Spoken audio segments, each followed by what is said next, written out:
Sir ನನ್ನ ಹೆಸರು ಅರುಣ್ ಅಂತ, ಶಿವಮೊಗ್ಗದಿಂದ ಬಂದಿರೋದು. ನೀವು ಹೋದ ವರ್ಷ ಶಿವಮೊಗ್ಗ ಬಂದಾಗ ಒಳ್ಳೆ ಮೋಟಿವೇಶನ್ ಕೊಟ್ರಿ ಸರ್.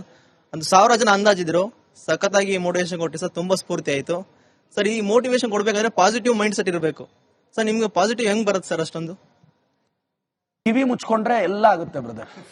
ಈಗ ನಿನ್ನೆಯಿಂದ ನನ್ನ ಬಿಜೆಪಿ ಸ್ನೇಹಿತರು ಸಾಮಾಜಿಕ ಜಾಲತಾಣದಲ್ಲಿ ನನ್ನ ಮೇಲೆ ಸಿಕ್ಕಾಪಟ್ಟೆ ಪ್ರೀತಿ ತೋರಿಸ್ತಿದ್ದಾರೆ. ಅಷ್ಟು ಪ್ರೀತಿ ತೋರಿಸಿದ ನಂತರನು ನನ್ನ ಕಿವಿಯನ್ನ ಮುಚ್ಕೊಂಡು ಆರಾಮಾಗಿದೀವಲ್ಲ, ಅದಕ್ಕೆ ಪಾಸಿಟಿವ್. ಯಾಕೆ ಗೊತ್ತಾ ಬ್ರದರ್, ಯಂಗ್ಸ್ಟರ್ಸ್ ಹಾಳಾಗ್ತಿರೋದು. Youths are not useless but they are useless. ಚಿಕ್ಕ ಪುಟ್ಟ ಒಪಿನಿಯನ್ಗೂ ಬೇಜಾರಾಗ್ತಾರೆ. ನಾವು ಪೊಲಿಟಿಷಿಯನ್ಸ್ ಯಾರು ಗೊತ್ತಾ, ನಮಗೆ ತುಂಬಾ ಕ್ಲಾರಿಟಿ ಇದೆ, ನಾವು ಕಿವಿ ಮುಚ್ಕೋಬೇಕು ಅಂತ. ಈ ಕ್ಲಾರಿಟಿ ಇದ್ದವನೇ ಸರ್ವೈವ್ ಆಗ್ತಾನೆ. ನನಗೆ ಗೊತ್ತಿಲ್ವಾ ಯತ್ನಾಳ್ ಅವ್ರನ್ನ ಬೈದ್ರೆ ಅವ್ರು ನನ್ನ ಬೈತಾರೆ ಅಂತ, ನನಗೆ ಗೊತ್ತಿಲ್ವಾ ಪ್ರತಾಪ್ ಸಿಂಹನ್ ಬೈದ್ರೆ ಅವ್ರು ಬೈತಾರೆ ಅಂತ, ನನಗೆ ಗೊತ್ತಿಲ್ವಾ ಬಿಜೆಪಿ ಐಟಿ ಸೆಲ್ ಅವರು ಒಳ್ಳೆ ಒಳ್ಳೆ ಬಹಳ ಗೌರವ ಪೂರ್ವಕ ಕಾಮೆಂಟ್ಸ್ ಹಾಕ್ತಾರೆ ಅಂತ. ಇದೆಲ್ಲ ಗೊತ್ತು ನನಗೆ. ಆದ್ರೆ ಇದೆಲ್ಲ ಆಗುತ್ತೆ ಅನ್ನೋ ಕ್ಲಾರಿಟಿಯಿಂದಾನೇ ರಾಜಕಾರಣಕ್ಕೆ ಬಂದಿದ್ದು. ಸರ್ ನಮಸ್ತೆ, ಅಭಿಲಾಷ್ ಅಂತ ಚಿಕ್ಕಬಳ್ಳಾಪುರದಿಂದ. ನೀವು ಶಾಸಕರಾಗಿ ಆಯ್ಕೆಯಾದಾಗಿಂದ ನಮಸ್ತೆ ಚಿಕ್ಕಬಳ್ಳಾಪುರ ಮತ್ತೆ ನಮ್ಮವರಿಗೆ ನಮ್ಮ ಶಾಸಕರ ಕಾರ್ಯಕ್ರಮ ತುಂಬಾ ಯಶಸ್ವಿಯಾಗಿ ಮುಂದುವರಿಸಿಕೊಂಡೋಗಿದ್ದೀರಾ. ನೀವು ಮುಂದಿನ ದಿನಗಳಲ್ಲಿ ಸಚಿವರಾದ್ರೆ ಈ ಕಾರ್ಯಕ್ರಮನ ಮುಂದುವರಿಸ್ತೀರಾ ಸರ್? ಆಗ ನಮ್ಮೂರಿಗೆ ನಮ್ಮ ಶಾಸಕ ಅಲ್ಲ, ಮುಂದಿನ ದಿನಗಳಲ್ಲ ತಮ್ಮ, ಮುಂದಿನ ತಿಂಗಳಲ್ಲಿ. ಒಂದ್ ನಿಮಿಷ ಯಾಕೆ ಮಾಡಬಾರ್ದು ಸರ್? ವೋಟರ್ ಇದ್ದಾರೆ, ಖುಷಿ ಇದೆ, ಯಾಕೆ ಮಾಡಬಾರ್ದು? ಇವಾಗ ನೀವು ರೂಲ್ಸ್ ಸೆಟ್ ಮಾಡ್ತಿದ್ದೀರಾ. ನಿಮಗೆ ಬೇಕಾದ ಪ್ರಶ್ನೆ ಕೇಳಲಿಕ್ಕೆ ಅವಕಾಶ ಕೊಡ್ಲಿಲ್ವಾ?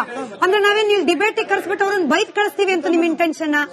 ಹೊಗಳ್ತಿದ್ದಾರೆ, ಅವ್ರ ಕ್ಷೇತ್ರದವರು, ಅವ್ರು ಖುಷಿ ಹಂಚ್ಕೊಳ್ತಿದ್ದಾರೆ, ನಾವು ವೇದಿಕೆ ಕೊಡ್ತಿದೀವಿ, ನಿಮ್ಗೆ ಯಾಕೆ ಅಬ್ಜೆಕ್ಷನ್? ಬಂದೆ ಸರ್, ಅವ್ರ ಪ್ರಶ್ನೆಗೆ ಅವ್ರು ಉತ್ತರ ಕೊಟ್ಟಿಲ್ಲ ಸರ್. ಅವ್ರ ಉತ್ತರ ನೀವು ಮುಂದಿನ ದಿನಗಳಲ್ಲಿ ಸಚಿವರಾದ್ರೆ, ಪ್ರಾಯಶಃ ಮುಂದಿನ ತಿಂಗಳಿನಲ್ಲಿ ಸಚಿವನಾದ್ರೆ, ಆವಾಗ ನಮ್ಮೂರಿಗೆ ನಮ್ಮ ಸಚಿವ ಆಗುತ್ತೆ ಸರ್. ಅದು ಮೇಡಮ್ ಅವರು ಟೀಕೆ ಮಾಡ್ಲಿ, ನಮ್ಗೇನ್ ತೊಂದರೆ ಇಲ್ಲ ಸರ್. ಇವತ್ತು ಗೆಸ್ಟ್ ಅವರು ಸರ್, ನೀವು ಅವ್ರಿಗೆ ಪ್ರವೋಕ್ ಆಗ್ಬೇಡಿ, ಅವ್ರಿಗೆ ಪ್ರವೋಕ್ ಆಗ್ಬೇಡಿ. ನಿಮ್ಮ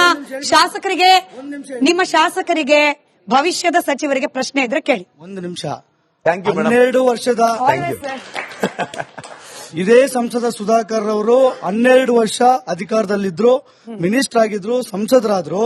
ಆದ್ರೆ 12 ವರ್ಷ ರಾಜಕಾರಣ ಅನುಭವ ಇದ್ದದು. ಅಧಿಕಾರದಲ್ಲಿದ್ದಾಗ ಸ್ವಂತ ಅದೇ ಊರಲ್ಲಿ ದಲಿತರ ಸ್ಮಶಾನ ಇರ್ಲಿಲ್ಲ ಅವ್ರಿಗೆ. 12 ವರ್ಷದಿಂದ ರಾಜಕಾರಣ ಮಾಡ್ತಿದ್ರಲ್ವಾ, ಸ್ಮಶಾನ ಮಾಡ್ಸಕ್ ಆಗ್ಲಿಲ್ಲ ಅವ್ರ ಕೈಯಲ್ಲಿ. ಹಳೆ ಬುದ್ಧಿವಂತನಹಳ್ಳಿ ಅಂತೇಳಿ ಮಂಚನಹಳ್ಳಿ ಕಡೆ ಬರ್ತದೆ ಊರಳ್ಳಿ. ಅಲ್ಲಿ ಏನಾಗುತ್ತೆ ಅಂತಂದ್ರೆ, ಇದು ಸ್ವಾತಂತ್ರ್ಯ ಬರೋಕ್ಕಿಂತ ಮುಂಚೆಯಿಂದ ಇದುವರೆಗೂ ಇದುವರೆಗೂ ಒಂದು ರಸ್ತೆ ಇಲ್ಲ. ಆ ರಸ್ತೆಯಲ್ಲಿ ಒಂದು ಆಂಬುಲೆನ್ಸ್ ಬರಬೇಕು ಅಂತಂದ್ರೆ ಆಂಬುಲೆನ್ಸ್ ಬರಕ್ ಜಾಗ ಇಲ್ಲ. ಹೆಣದ ಮೇಲೆ ಹೆಣ ಹಿಂಗೆ ಇಟ್ಕೊಂಡು ಹೊತ್ಕೊಂಡು ಹೋಗ್ತಾರೆ. ಎಷ್ಟು ಕಾರ್ಯಕ್ರಮಗಳು ಮಾಡ್ತಾ ಇದಾರೆ ಅಂತ ತೋರ್ಸ್ಬೇಕಲ್ವಾ ಮೇಡಮ್? ನಾವು ಇವಾಗ ತೋರ್ಸಿದ್ರಲ್ಲ ಸರ್, ಸಮಾಧಾನ ಆಯ್ತಲ್ಲ? ಆಯ್ತಾ ಸರ್? ಆಯ್ತಲ್ಲ. ಸ್ಮಿತಾ ಮೇಡಮ್ ಅವ್ರಿಗೆ ಅಭಿನಂದನೆ ಸಲ್ಲಿಸ್ತೀನಿ. ನಿಮ್ಮ ಮಾತಲ್ಲಿ ನನ್ನ ಭವಿಷ್ಯದ ಸಚಿವರು ಅಂತ ಒಪ್ಕೊಂಡಿದ್ದಕ್ಕೆ ನಾನು ಒಪ್ಪಿಲ್ಲ ಸರ್, ಆಶಾ ಭಾವನೆಯಿಂದ ಹೇಳಿದ್ದೀನಿ. I am wishing. ಯಾಕೆಂದ್ರೆ ಈಗ ನೀವು ಹೆಣ್ಮಕ್ಳು ಆಶೀರ್ವಾದಿಸಿದ್ರೆ ಆಗುತ್ತೆ ಅಂತ ಬಯಸಿ. Thank you so much madam, thank you so much. ಮತ್ತೆ ನಮ್ಮ ಹುಡುಗರು ಕೇಳಿದ್ರು ಸರ್, ವಿಶೇಷತೆ ಏನು ಅಂದ್ರೆ ಸರ್, ರಾಜಕಾರಣ ಪಕ್ಕಕ್ಕಿಡೋಣ ಸರ್. ಸರ್ ಇವತ್ತು ಹಳ್ಳಿಗಳಲ್ಲಿ ಎಷ್ಟೋ ಜನ ಸ್ವಲ್ಪ ಅಪ್ಪರ್ ಕಮ್ಯುನಿಟಿ ಅವರು ದಲಿತರನ್ನ ಇವತ್ತು ಮನೆ ಆಚೆ ನಿಲ್ಲಿಸೋ ಉದಾಹರಣೆ ನಮ್ಮ ರಾಜ್ಯದಲ್ಲಿ ಇದೆ. ಅಂತದ್ದು ನಾನೊಬ್ಬ ಶಾಸಕನಾಗಿ ನೋಡಿ, ಸಚಿವ ಅಂತ ಬರ್ತಿದೆ, ಅದು ಬಂದ್ಬಿಡ್ತಾ ಇದೆ. ಥ್ಯಾಂಕ್ಸ್ ಅಣ್ಣ, ನಿಮ್ಮ ಆಶೀರ್ವಾದ ಅಷ್ಟೇ. ಮತ್ತೆ ಡಿಬೇಟ್ ಸೇರ್ತಾ ಇರ್ಬೋದು ಅವಾಗ ಅವಾಗ. ನಾನು ಶಾಸಕನಾದ್ಮೇಲೆ ಅಣ್ಣ ದಲಿತರ ಮನೆಯಲ್ಲಿ ಹೋಗಿ ಕುತ್ಕೊಂಡಿದ್ದೀನಿ, ಅವ್ರ ಮಕ್ಕಳ ಕಷ್ಟ ಕೇಳಿದೀನಿ ಅಣ್ಣ.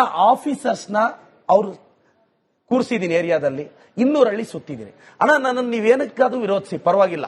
ನನ್ನನ್ನ BJP official page, IT page, ನಾನು ಖಂಡಿತವಾಗೂ ರಾಜಕಾರಣದಲ್ಲಿ ವಿಮರ್ಶೆಗೆ ನಾನು ಸಿದ್ಧನಿದ್ದೀನಿ, ಅರ್ಹನೂ ಇದ್ದೀನಿ, ತಪ್ಪಿಲ್ಲ.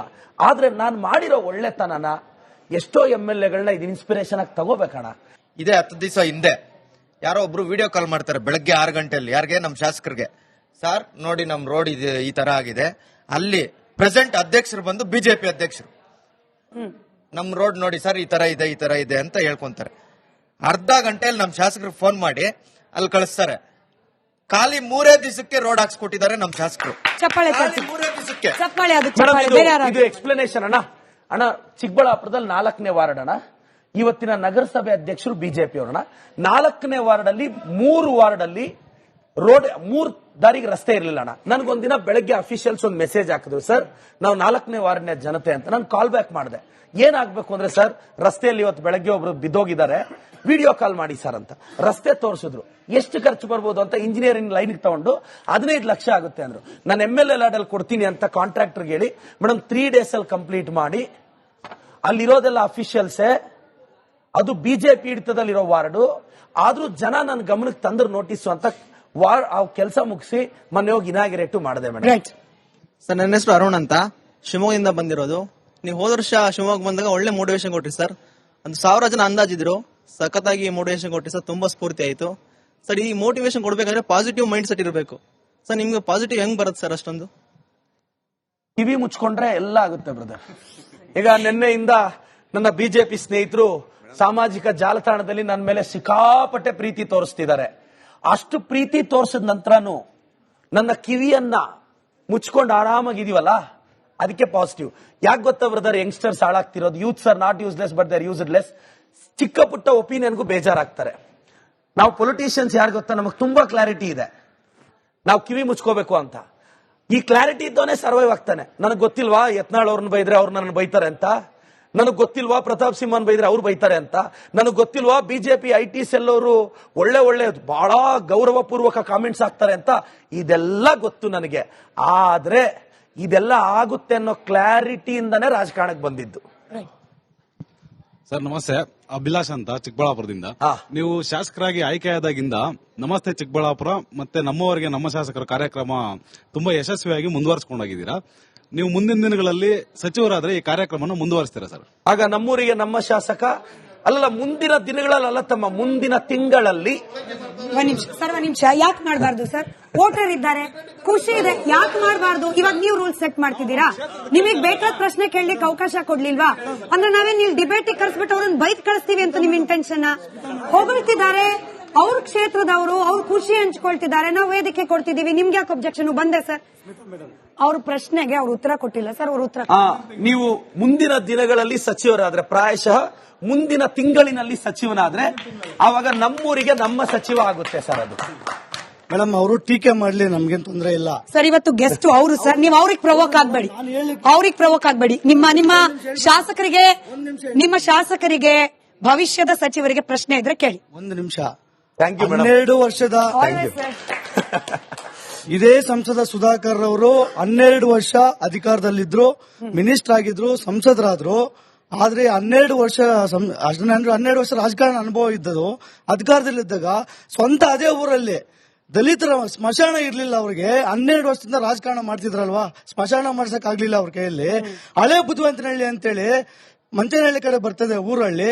ಅಲ್ಲಿ ಏನಾಗುತ್ತೆ ಅಂತಂದ್ರೆ, ಇದು ಸ್ವಾತಂತ್ರ್ಯ ಬರೋಕ್ಕಿಂತ ಮುಂಚೆಯಿಂದ ಇದುವರೆಗೂ ಒಂದು ರಸ್ತೆ ಇಲ್ಲ. ಆ ರಸ್ತೆಯಲ್ಲಿ ಒಂದು ಆಂಬುಲೆನ್ಸ್ ಬರಬೇಕು ಅಂತಂದ್ರೆ ಆಂಬುಲೆನ್ಸ್ ಬರಕ್ ಜಾಗ ಇಲ್ಲ. ಹೆಣದ ಮೇಲೆ ಹೆಣ ಹಿಂಗೆ ಇಟ್ಕೊಂಡು ಹೊತ್ಕೊಂಡು ಹೋಗ್ತಾರೆ. ಎಷ್ಟು ಕಾರ್ಯಕ್ರಮಗಳು ಮಾಡ್ತಾ ಇದಾರೆ ಅಂತ ತೋರ್ಸ್ಬೇಕಲ್ವಾ ಮೇಡಮ್? ನಾವು ಇವಾಗ ತೋರ್ಸಿದ್ರಲ್ಲ ಸರ್, ಸಮಾಧಾನ ಆಯ್ತಲ್ಲ? ಆಯ್ತಾ ಸರ್? ಆಯ್ತಲ್ಲ. ಸ್ಮಿತಾ ಮೇಡಮ್ ಅವ್ರಿಗೆ ಅಭಿನಂದನೆ ಸಲ್ಲಿಸ್ತೀನಿ. ನಿಮ್ಮ ಮಾತಲ್ಲಿ ನನ್ನ ಭವಿಷ್ಯದ ಸಚಿವರು ಅಂತ ಒಪ್ಕೊಂಡಿದ್ದಕ್ಕೆ ನಾನು ಒಪ್ಪಿಲ್ಲ ಸರ್, ಆಶಾ ಭಾವನೆಯಿಂದ ಹೇಳಿದ್ದೀನಿ. I am wishing. ಯಾಕೆಂದ್ರೆ ಈಗ ನೀವು ಹೆಣ್ಮಕ್ಳು ಆಶೀರ್ವದಿಸಿದ್ರೆ ಆಗುತ್ತೆ ಅಂತ ಬಯಸಿ. Thank you so much madam. Thank you so much. ಮತ್ತೆ ನಮ್ಮ ಹುಡುಗರು ಕೇಳಿದ್ರು, ಸರ್ ವಿಶೇಷತೆ ಏನು ಅಂದ್ರೆ, ಸರ್ ರಾಜಕಾರಣ ಪಕ್ಕಕ್ಕಿಡೋಣ ಸರ್.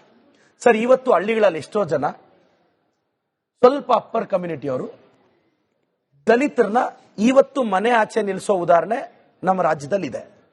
ಅಂತದ್ದು ನಾನೊಬ್ಬ ಶಾಸಕನಾಗಿ ನೋಡಿ, ಸಚಿವ ಅಂತ ಬರ್ತಿದೆ, ಅದು ಬಂದ್ಬಿಡ್ತಾ ಇದೆ. ಥ್ಯಾಂಕ್ಸ್ ಅಣ್ಣ, ನಿಮ್ಮ ಆಶೀರ್ವಾದ ಅಷ್ಟೇ. ಮತ್ತೆ ಡಿಬೇಟಿಗೆ ಸೇರ್ತಾ ಇರ್ಬೋದು ಅವಾಗ. ನಾನು ಶಾಸಕನಾದ್ಮೇಲೆ ಅಣ್ಣ ದಲಿತರ ಮನೆಯಲ್ಲಿ ಹೋಗಿ ಕುತ್ಕೊಂಡಿದ್ದೀನಿ, ಅವ್ರ ಮಕ್ಕಳ ಕಷ್ಟ ಕೇಳಿದೀನಿ ಅಣ್ಣ. ಆಫೀಸರ್ಸ್ನ ಅವ್ರು ಕೂರಿಸಿದೀನಿ ಏರಿಯಾದಲ್ಲಿ, 200 ಹಳ್ಳಿ ಸುತ್ತಿದ್ದೀನಿ ಅಣ್ಣ. ನನ್ನನ್ನು ನೀವೇನಕ್ಕಾದ್ರೂ ವಿರೋಧಿಸಿ ಪರವಾಗಿಲ್ಲ. ನನ್ನನ್ನ BJP official page, IT page, ನಾನು ಖಂಡಿತವಾಗೂ ರಾಜಕಾರಣದಲ್ಲಿ ವಿಮರ್ಶೆಗೆ ನಾನು ಸಿದ್ಧನಿದ್ದೀನಿ, ಅರ್ಹನೂ ಇದ್ದೀನಿ, ತಪ್ಪಿಲ್ಲ. ಆದ್ರೆ ನಾನು ಮಾಡಿರೋ ಒಳ್ಳೆತನನ ಎಷ್ಟೋ MLAಗಳನ್ನ ಇದು ಇನ್ಸ್ಪಿರೇಷನ್ ಆಗಿ ತಗೋಬೇಕಣ್ಣ. ಇದೇ 10 ದಿವಸ ಹಿಂದೆ ಯಾರೋ ಒಬ್ರು ವಿಡಿಯೋ ಕಾಲ್ ಮಾಡ್ತಾರೆ ಬೆಳಗ್ಗೆ 6 ಗಂಟೆಯಲ್ಲಿ. ಯಾರಿಗೆ? ನಮ್ಮ ಶಾಸಕರಿಗೆ. ಸರ್ ನೋಡಿ ನಮ್ ರೋಡ್ ಈ ತರ ಆಗಿದೆ. ಅಲ್ಲಿ ಪ್ರೆಸೆಂಟ್ ಅಧ್ಯಕ್ಷರು ಬಂದು ಬಿಜೆಪಿ ಅಧ್ಯಕ್ಷರು. ನಮ್ ರೋಡ್ ನೋಡಿ ಸರ್ ಈ ತರ ಇದೆ ಅಂತ ಹೇಳ್ಕೊಂತಾರೆ. ಅರ್ಧ ಗಂಟೆಯಲ್ಲಿ ನಮ್ ಶಾಸಕರಿಗೆ ಫೋನ್ ಮಾಡಿ ಅಲ್ಲಿ ಕಳಿಸ್ತಾರೆ. ಖಾಲಿ 3 ದಿವಸಕ್ಕೆ ರೋಡ್ ಹಾಕ್ಸ್ಕೊಟ್ಟಿದ್ದಾರೆ ನಮ್ ಶಾಸಕರು. ಚಪ್ಪಾಳೆ 3 ದಿವಸಕ್ಕೆ. ಇದು ಎಕ್ಸ್ಪ್ಲನೇಷನ್ ಅಣ್ಣ. ಚಿಕ್ಕಬಳ್ಳಾಪುರದಲ್ಲಿ 4ನೇ ವಾರ್ಡ್ ಅಣ್ಣ. ಇವತ್ತಿನ ನಗರಸಭೆ ಅಧ್ಯಕ್ಷರು ಬಿಜೆಪಿ ಅವರಣ್ಣ. 4ನೇ ವಾರ್ಡ್ ಅಲ್ಲಿ 3 ವಾರ್ಡ್ ಅಲ್ಲಿ ರೋಡ್ 3 ದಾರಿಗೆ ರಸ್ತೆ ಇರಲಿಲ್ಲ ಅಣ್ಣ. ನನ್ಗೊಂದಿನ ಬೆಳಗ್ಗೆ ಅಫಿಷಿಯಲ್ಸ್ ಒಂದು ಮೆಸೇಜ್ ಹಾಕಿದ್ರು, ಸರ್ ನಾವು 4ನೇ ವಾರ್ಡ್ನ ಜನತೆ ಅಂತ. ನಾನು ಕಾಲ್ ಬ್ಯಾಕ್ ಮಾಡಿದೆ. ಏನಾಗ್ಬೇಕು ಅಂದ್ರೆ ಸರ್ ರಸ್ತೆಯಲ್ಲಿ ಇವತ್ತು ಬೆಳಗ್ಗೆ ಒಬ್ರು ಬಿದ್ದೋಗಿದ್ದಾರೆ, ವಿಡಿಯೋ ಕಾಲ್ ಮಾಡಿ ಸರ್ ಅಂತ. ರಸ್ತೆ ತೋರಿಸಿದ್ರು. ಎಷ್ಟು ಖರ್ಚು ಬರ್ಬೋದು ಅಂತ ಇಂಜಿನಿಯರಿಂಗ್ ಲೈನ್ ತಗೊಂಡು 15 ಲಕ್ಷ ಆಗುತ್ತೆ ಅಂದ್ರು. ನಾನು MLA ಲ್ಯಾಡ್ ಅಲ್ಲಿ ಕೊಡ್ತೀನಿ ಅಂತ ಕಾಂಟ್ರಾಕ್ಟರ್ ಹೇಳಿ ಮೇಡಮ್ 3 days ಅಲ್ಲಿ ಕಂಪ್ಲೀಟ್ ಮಾಡಿ, ಅಲ್ಲಿರೋದೆಲ್ಲ ಅಫಿಷಿಯಲ್ಸೇ, ಅದು ಬಿಜೆಪಿ ಹಿಡಿತದಲ್ಲಿರೋ ವಾರ್ಡು. ಆದ್ರೂ ಜನ ನನ್ನ ಗಮನಕ್ಕೆ ತಂದ್ರು ನೋಟಿಸ್ ಅಂತ ಕೆಲಸ ಮುಗಿಸಿ ಮೊನ್ನೆ ಹೋಗಿ ಇನಾಗಿರೇಟ್ ಮಾಡಿದೆ ಮೇಡಮ್.